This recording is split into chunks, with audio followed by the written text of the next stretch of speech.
A very good morning, student. So, again, we continue our chapter whose name is Human Health and Diseases.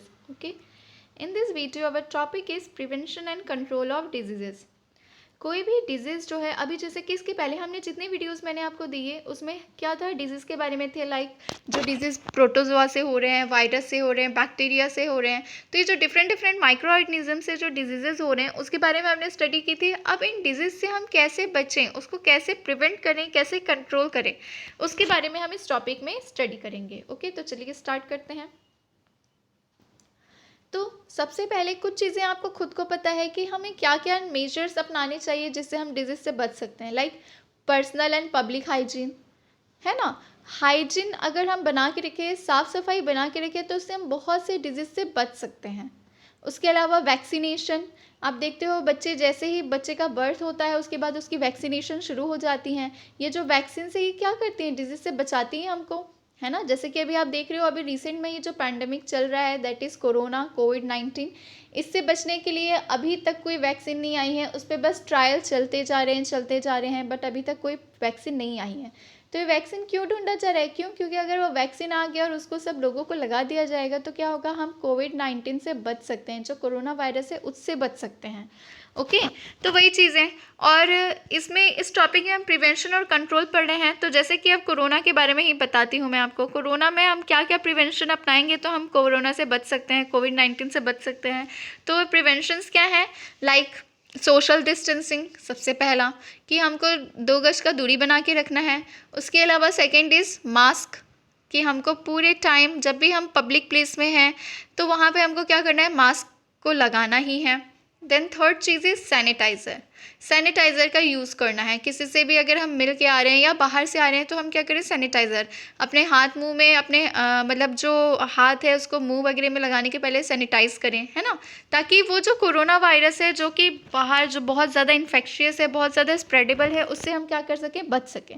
Okay, तो यही सब चीज़ों को हम इस टॉपिक में पढ़ेंगे कि डिफरेंट डिफरेंट डिजीज़ के लिए हमको क्या क्या मेजर्स अपनाने चाहिए ताकि वो डिजीज़ हमको ना हो। ओके, तो चलिए स्टडी करते हैं। Maintenance of personal and public hygiene is very important for prevention and control of many infectious disease. तो देखिए सबसे पहले वही बता रहे हैं कि पर्सनल और पब्लिक हाइजीन बनाना, पर्सनली तो अपने आप को साफ़ सुथरा रखना ही है, उसके अलावा पब्लिकली भी हमको साफ़ सफाई बना के रखनी है। तो उस बारे में बता रहे हैं यहाँ पे। तो पर्सनल हाइजीन सबसे पहले क्या होता है वो देखते हैं। तो पर्सनल हाइजीन में क्या आ जाता है, body clean, consumption of clean drinking water, food, vegetable, fruits etcetera. Okay, तो पर्सनल हाइजीन में सबसे पहले हमको खुद का, अपने बॉडी को क्या करना है, क्लीन करके रखना है। लाइक हमारा जो ईयर, नोज, आइज़, ये सब चीज़ों को डेली हमको क्लीन करना है। अपने बॉडी को डेली बाथ लेना है, अच्छे से लेना है। ओके, तो ये सब चीज़ें हमको मेंटेन करनी है। उसके अलावा जो भी हम खा पी रहे हैं वो सब चीज़ें क्या हो, साफ हो, इस चीज़ का ध्यान रखना है। क्यों? क्योंकि कंटामिनेटेड फूड और वाटर को भी लेने से क्या होता है, डिजीज़ होता है, लाइक टाइफाइड है ना। तो वही।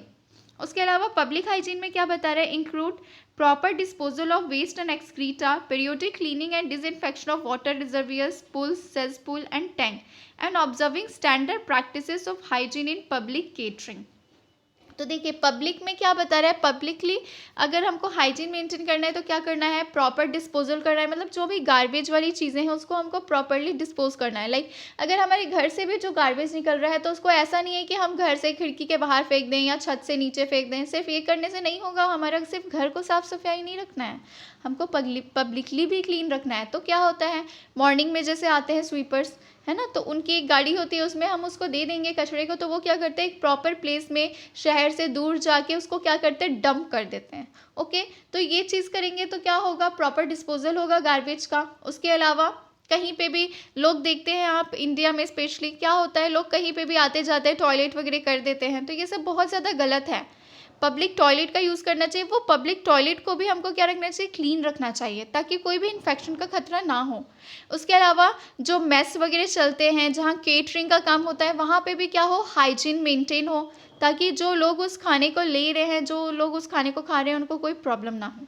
ओके, जो वाटर रिजर्वियर्स है, जहाँ से सबके घरों में पानी आ रहा है, या सेसपूल्स हैं, है ना, सेसपूल्स यानी क्या होता है, जो टॉयलेट होता है, पब्लिक टॉयलेट। ओके, तो उन सब चीज़ों को क्या रखना है, लेबोरेटरीज वगैरह जो है उन सबको क्या करना है, क्लीन करके रखना है। ओके, ताकि हम क्या से कर सकें, डिजीज से बच सकें, उनको प्रिवेंट कर सकें, उनसे दूर रह सकें। ओके, क्यों? क्योंकि ये जो गंदी चीज़ें हैं, ये जो गार्बेज है, डस्ट है, डर्ट है, इन्हीं में तो क्या होते हैं, माइक्रो ऑर्गेनिजम्स जो होते हैं उनका पॉपुलेशन बढ़ता है, माइक्रो ऑर्गेनिजम्स का बर्थ होता है। अगर हम डर्ट रखेंगे ही नहीं, गार्बेज कहीं पे इकट्ठा रखेंगे नहीं, तो क्या ये पनप सकते हैं क्या? नहीं सकते हैं बिल्कुल, है ना। दैट्स वाई हमको क्या करना है, प्रॉपर हाइजीन मेंटेन करना है। देन क्या बता रहा है, these measures are particularly essential where the infectious agents are transmitted through water and food such as typhoid, amoebiasis and ascariasis। फिर बता रहे हैं कि कुछ डिजीज ऐसे होते हैं जो कि वाटर और फूड के थ्रू फैलते हैं। अभी वाटर और फूड के थ्रू कैसे फैल रहे हैं, तो जो वाटर और फूड कंटामिनेटेड है, उस कंटामिनेटेड वाटर या फूड में कुछ प्रोटोजोआन्स हो सकते हैं, कुछ बैक्टीरिया हो सकते हैं जो कि डिजीज कॉज करते हैं। लाइक टाइफाइड, ये किसके थ्रू होता है, बैक्टीरिया के थ्रू होता है, जिस बैक्टीरिया का नाम क्या है, साल्मोनीला टाइफी। तो ये साल्मोनीला टाइफी बैक्टीरिया जो है किस में होता है, कंटामिनेटेड फूड और वाटर के थ्रू ही फैलता है। तो अगर फूड और वाटर कंटामिनेटेड होगा तो ये डिजीज ऑब्वियस सी बात होगी, है ना। उसके अलावा एमीबियासिस है या फिर आपका एस्कैरियासिस है, वर्म्स के थ्रू या प्रोटोजोआ के थ्रू जो डिजीज हो रहे हैं, अगर हम फूड और वाटर को क्लीन रखेंगे तो क्या ये डिजीज हो सकेंगे, क्या हमको नहीं हो सकेंगे। तो वही चीज़ के बारे में आपको यहाँ पे बता रहा है। Then in case of airborne disease such as pneumonia and common cold, in addition to the above measures, close contact with infected persons or their belongings should be avoided। फिर देखिए जैसे कि बता रहा है कि जो एयरबॉर्न डिजीज है, लाइक कॉमन कोल्ड है, निमोनिया है, कोविड-19 है ना। तो इन सब डिजीज से बचने के लिए हमको क्या करना होगा, डिस्टेंसिंग मेंटेन करना होगा, या फिर ऐसे पर्सन्स को अवॉइड करना होगा जिनको ये इन्फेक्शन हो चुके हैं। Okay. For diseases such as malaria and filariasis that are transmitted through insect vectors, the most important measure is to control or eliminate the vectors and their breeding places। फिर बता रहे हैं कि ऐसे डिजीज जो कि वेक्टर के through हो रहे हैं, मतलब कुछ एजेंट्स के through, like female Anopheles mosquito जो है वो क्या करती है, मलेरिया कॉज करती है। फीमेल एनोफिलस मॉस्किटो वेक्टर होती है, क्यों? क्योंकि फीमेल एनोफिलस के अंदर कौन है, प्रोटोजोआ है, प्लाज्मोडियम, जो कि मलेरिया कॉज कर रहा है। बट अगर फीमेल एनोफिलस ही नहीं होगी तो क्या प्लाज्मोडियम आ पाएगा, क्या नहीं आ पाएगा। तो वही बता रहे हैं कि हमको उन सब वेक्टर्स का, मतलब उन वेक्टर्स का बर्थ ना हो सके तो उस चीज़ को मेंटेन करना है। तो जैसे कि अब मलेरिया के जो एनोफिलस मॉस्किटो हैं, उनका लार्वा कहाँ पे डेवलप होता है, उनका लार्वा डेवलप होता है जो स्टैग्नेंट वाटर होते हैं वहाँ पे, लाइक कूलर है ना। तो उसमें जो पानी, अगर बहुत दिन से एक ही पानी इकट्ठा है, गड्ढे में पानी इकट्ठा है, तो वहाँ पे क्या होंगे, इसके लार्वा डेवलप होंगे, और लार्वा डेवलप हुए मतलब वो मॉस्किटो डेवलप होगा, और मॉस्किटो आया दैट मीन्स कि प्रोटोजोआ आएगा, प्लाज्मोडियम, जो कि हमको क्या कॉज कर सकता है, मलेरिया कॉज कर सकता है। ओके। तो वही बता रहा है कि कुछ ऐसे डिजीज जैसे कि मलेरिया है या फाइलेरियसिस वर्म के थ्रू होता है ना। तो अगर हम गंदी जगह रखेंगे ही नहीं या फिर इंसेक्ट वेक्टर्स को पनपने ही नहीं देंगे, उनको बनने ही नहीं देंगे, तो क्या होगा, जो डिजीज़ है उससे हम क्या हो सकते हैं, बच सकते हैं। तो वही चीज़ बता रहे हैं। Then this can be achieved by avoiding stagnation of water in or around residential areas, regular cleaning of household coolers, use of mosquito net, introducing fishes like gambusia in ponds and that feed on mosquito larvae, spraying of insecticides in ditches, drainage areas and swamps, etc। तो देखिए यहाँ पे बता रहे हैं कि हम इन सब चीज़ों को, उनके ब्रीडिंग प्लेस को होने से कैसे रोक सकते हैं। तो कैसे रोक सकते हैं हम, जो पेस्टिसाइड्स वगैरह, मतलब स्पेशली पेस्टिसाइड्स नहीं कहूँगी मैं, बहुत से ऐसे स्प्रेज वगैरह आते हैं जो कि क्या करते हैं, इंसेक्ट को नहीं आने देते, लाइक इंसेक्टिसाइड्स जिसको कहते हैं ना। तो उन इंसेक्टिसाइड्स को हम यूज़ कर सकते हैं, जैसे कि काला हीट जो बोलते हैं, ब्लैक हीट है ना, वो क्या बोलते हैं, कॉकरोच जो है उसको आने से रोकता है ना। उसके अलावा और भी बहुत सारी चीज़ें हैं, जो रेसिडेंशियल एरियाज़ हैं वहाँ पे जो वाटर, स्टैग्नेंट वाटर है, उसको नहीं जमने देना है। उसके अलावा हम कुछ फिशेस का यूज़ कर सकते हैं, लाइक उस फिश का नाम क्या है, स्पेशली गैम्बूजिया। गैम्बूजिया जो फिश है वो क्या करती है, मॉस्किटो का जो लार्वा होता है उसको खा लेती है, उस पर फीड करती है। तो अगर हम उस फिश को रखते हैं तो मॉस्किटो का जो लार्वा है वो डेवलप नहीं हो पाएगा, क्योंकि वो तो ख़त्म हो जाएगा। ओके। तो ये सब चीज़ों को अपना के हम क्या कर सकते हैं, बच सकते हैं वेक्टर से। Then in addition, doors and windows should be provided with wire mesh to prevent the entry of mosquito। उसके अलावा जो हम लोगों के डोर या विंडोज़ जो है, उसमें क्या हो, वो जो नेट वाले मैशेस आते हैं, है ना, तार वाले जो मैशेस आते हैं, उसको अगर हम लगा के रखेंगे तो ये जो छोटे छोटे वैक्टर से हमारे अंदर एंट्री नहीं कर पाएंगे, और अगर वैक्टर एंट्री नहीं कर पाए तो डिजीज़ भी नहीं आ पाएगा। Then such precaution have become more important, especially in light of recent widespread incidences of vector-borne Aedes mosquito disease like dengue and chikungunya in many parts of India. तो देखिए जब ये बुक प्रिंट हो रही होगी उस टाइम पे dengue जो है वो बहुत ज़्यादा, वैसे अभी भी डेंगू है ना, कुछ ऐसे मौसम आते हैं लाइक रेनी सीजन के बाद ये डेंगू का फैलने का बहुत ज़्यादा चांसेस बढ़ जाता है। तो वही बता रहा है कि ये डेंगू जो है वो कौन से मॉस्किटो के थ्रू होता है, एडीज मॉस्किटो, जो कि उसका वेक्टर होता है, ठीक है ना। तो इस मॉस्किटो के थ्रू वो क्या होता है, फैलता है। तो अगर हम उन सब चीज़ों को पनपने ही नहीं देंगे, आने ही नहीं देंगे, तो हम उन सब डिजीज से बच सकते हैं, लाइक डेंगू है, चिकनगुनिया है, मलेरिया है, फाइलेरियासिस है, इन सब डिजीज से। Okay, then the advancement made in biological science have armed us to effectively deal with many infectious diseases. The use of vaccines and immunization programs have enabled us to completely eradicate a deadly disease like smallpox. तो देखिए यहाँ पे बता रहा है जो main vaccination, जिसके बारे में मैं आपको बता रही थी स्टार्टिंग में, वैक्सीनेशन सबसे ज़्यादा इम्पॉर्टेंट है। ओके, बच्चे का जैसे ही बर्थ होता है तो सबसे पहले उसको कौन सा वैक्सीन लगता है, आपको पता है, BCG का। ये जो BCG का वैक्सीन है ये ट्यूबरक्लोसिस के लिए लगता है, TB के लिए। ओके, तो उस तरह से उसको धीरे धीरे धीरे करके एक टाइम इंटरवल के बाद वैक्सीन लगनी शुरू हो जाती है। आप देखते हो बच्चे 5 साल के होते हैं तो उनको ओरली एक ड्रॉप्स दिया जाता है जिसको पोलियो ड्रॉप्स कहा जाता है। तो पोलियो ड्रॉप्स है ही क्या, वो वैक्सीन है। वो किसका वैक्सीन है, पोलियो वायरस का वैक्सीन है।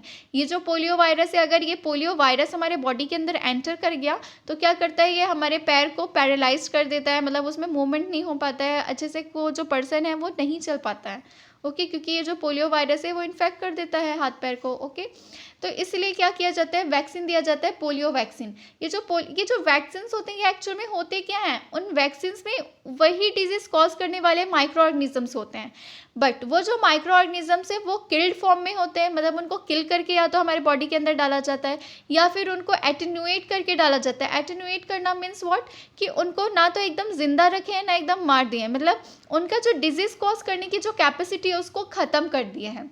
ओके, और कुछ माइक्रो ऑर्गेनिजम्स को मतलब उनके लाइफ कंडीशन में ही डाला जाता है। तो देखो ये माइक्रो ऑर्गेनिजम्स को वैक्सीन के फॉर्म में क्यों डाल रहे हैं, अब आप सोचो कि अगर इनको डाल रहे हैं तो वो तो हमको डिजीज कॉज कर सकते हैं। तो देखिए क्या होता है, वो जो माइक्रो ऑर्गेनिजम्स हैं उनको हम एटेन्यूएट करके डालते हैं, डेड फॉर्म में डालते हैं, तो वो उस टाइम तो वो हमारे बॉडी में एंटीजन ही है ना। आप देखते हो ना बच्चों को वैक्सीन लग के आता है तो उनकी तबीयत खराब हो जाती है। क्यों तबीयत खराब होती है, क्योंकि वो जो वैक्सीन डाला गया है वो हमारे बॉडी में एंटीजन की तरह काम कर रहा है। तो हमारा बॉडी क्या करता है, उसके लिए एंटीबॉडी प्रोड्यूस करता है, जो हमारा इम्यून सिस्टम है वो एंटीबॉडी प्रोड्यूस करता है, और वो जो एंटीजन और एंटीबॉडी है उसमें फाइटिंग होती है, और फाइनली उसके लिए एंटीबॉडी बन जाता है हमारे बॉडी में। और फिर ऐसा होता है कि बाद में, अब देखो वो जो एंटीजन हमारे बॉडी में वैक्सीन के थ्रू दिया गया था अब वो हमारी बॉडी का हो गया, तो बाहर से जैसे कि पोलियो ड्रॉप्स हमको दिए हैं, पोलियो ड्रॉप्स में वही वायरस आया, पोलियो वायरस, है ना।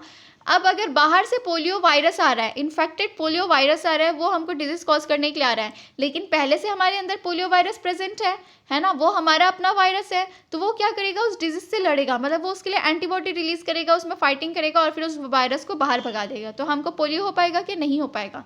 तो इसीलिए वैक्सीन के फॉर्म में उन्हीं माइक्रो ऑर्गेनिजम्स को हमारी बॉडी में डाला जाता है। उसके अलावा कुछ और भी माइक्रो ऑर्गेनिजम्स होते हैं, मिक्सअप भी रहता है, ठीक है ना। तो वैक्सीन में यही चीज़ें होती हैं। तो यहाँ पे वही बता रहे हैं कि जो बायोलॉजिकल साइंस है वो इतना ज़्यादा एडवांस हो गया है कि वो क्या करते हैं, इम्यूनाइजेशन के थ्रू, वैक्सीनेशन के थ्रू डिजीज़ को प्रिवेंट करते हैं, कंट्रोल करने का काम करते हैं। A large number of other infectious diseases like polio, diphtheria, pneumonia and tetanus have been controlled to a large extent by this use of vaccines. तो देखिए यहाँ पे कुछ डिजीज़ के नाम भी बता रहा है जो कि वैक्सीन के यूज़ के थ्रू क्या कर सके, हम बच सके उनसे।